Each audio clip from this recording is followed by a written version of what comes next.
CBS LA Mornings starts with breaking news. I'm Rachel Kim. We begin with breaking news here at 11. An LAPD chase comes to a crashing end in East LA. Assignment manager Mark Liu is live at the desk. And Mark, we understand shots were fired and one of the two suspects died. That's correct, Rachel. We just saw that with SkyCal in the last 5 minutes or so. One of the suspects involved in this high-speed pursuit and it crashed at the end has passed away. The still covered body at the scene. Let me show you some live pictures from SkyCal. What you're seeing here, that's Downey Road you see in the center of your screen, and that curved road there, that's the off-ramp from the 5 freeway, currently now blocked because of a high-speed pursuit came to a crashing end here just about an hour ago. Now, let me show you some video from when SkyCal got overhead earlier.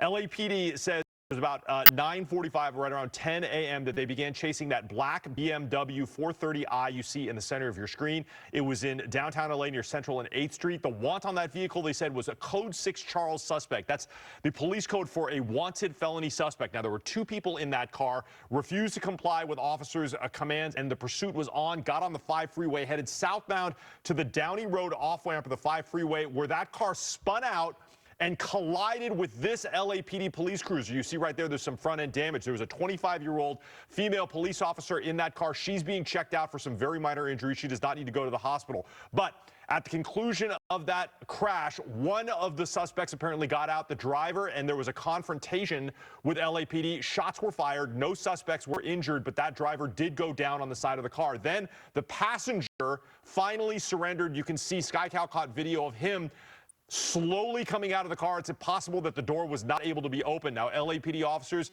they immediately took that man into custody. You can see him here being treated by LA City and LA County firefighters. He was taken to the hospital, very likely either California Hospital or LA General Medical Center.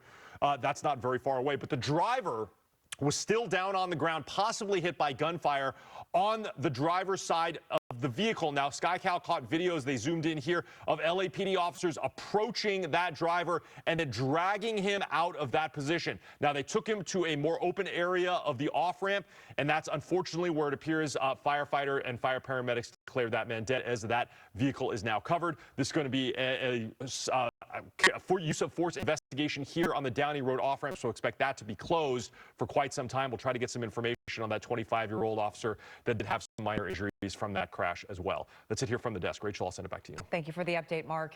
The North Hollywood woman who admitted to selling actor Matthew Perry ketamine is set to be sentenced this morning. CBS LA's Rick Montanez is live outside the courthouse in downtown LA. And Rick, we understand Perry's family is also in court this morning. Yes, Rachel, they are, and we are expecting them to make a victim impact statement during the hearing that is underway right now in the federal building behind me. So the so-called ketamine queen expected to be sentenced on the 5 felony counts she pled guilty to last September related to the death of Matthew Perry. Let's show you a video of his family as they arrived here just 30 minutes before the hearing this morning.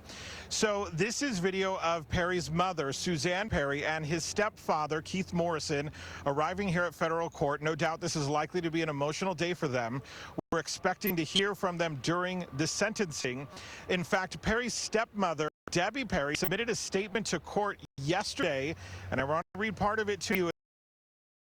It says, please give this heartless woman the maximum prison sentence so she won't be able to hurt other families like ours. Let's show you the woman we're talking about here this morning. Jasmine Sangha will be the third of 5 people sentenced in connection with Sangha is the only one of the group whose plea deal includes acknowledgement of Perry's death. Prosecutors dubbed her the ketamine queen, saying she created an elaborate drug operation and catered to high-end and wealthy clients. Prosecutors are asking the judge to sentence Sangha to 15 years in prison. And they also say that she sold Perry 25 vials of ketamine, including the fatal dose, for $6,000 in cash 4 days before his death. But the defense team is pushing for time served at this point. Perry, you'll remember, died in October 2023, an overdose of ketamine. According to the medical examiner's office, the drug is typically used as surgical anesthetic. The Friends co co-star, as you'll remember, also had a well-documented, nearly lifelong struggle with addiction. The judge that is sentencing Senga this morning is the same judge that sentenced 2 other people related to this case and has 2 others that are waiting to be sentenced at the end of this month. So we'll keep you posted on what happens in court here this morning. Reporting live in downtown Los Angeles, Rick Montanez, CBS LA. All right, Rick, thank you. And in Sun Valley overnight, a break-in at a beauty shop. This is on Laurel Canyon Boulevard, where officers tell us at least 2 suspects smashed their way inside and stole nearly $1,000 from the register, while another 2 suspects waited in a getaway car. Then, as you see here, officers were seen arresting 2 people after a pursuit. There you go. It's unclear if the rest were found and taken into custody. All right, it is a bit warmer today, but guess what, folks? There is change on the way. Let's check with meteorologist Alex Bisson for a look at your first forecast. Hi, Alex.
See you soon, Alex. Thank you.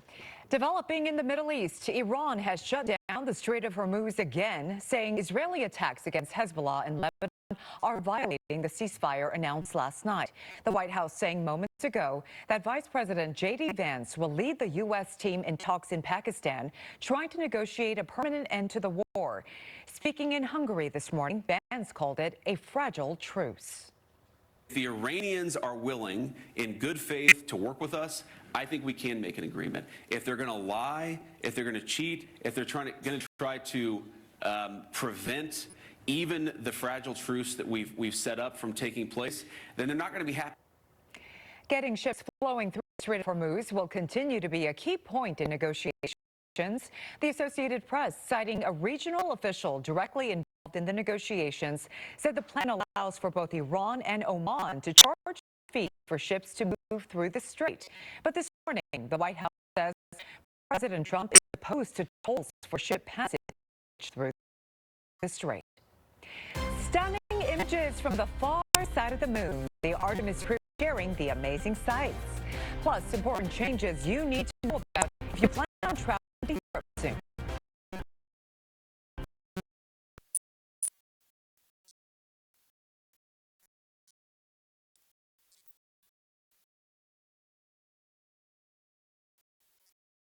I was heading to work.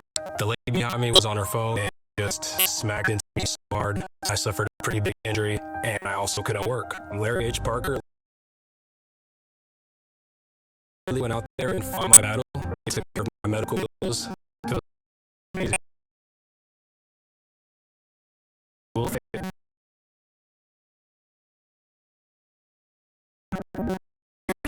Funds the so-called consumer attorneys of California, predatory billboard lawyers who descended like vultures on victims of LA's wildfires, the same firms who prey on disaster victims across the state.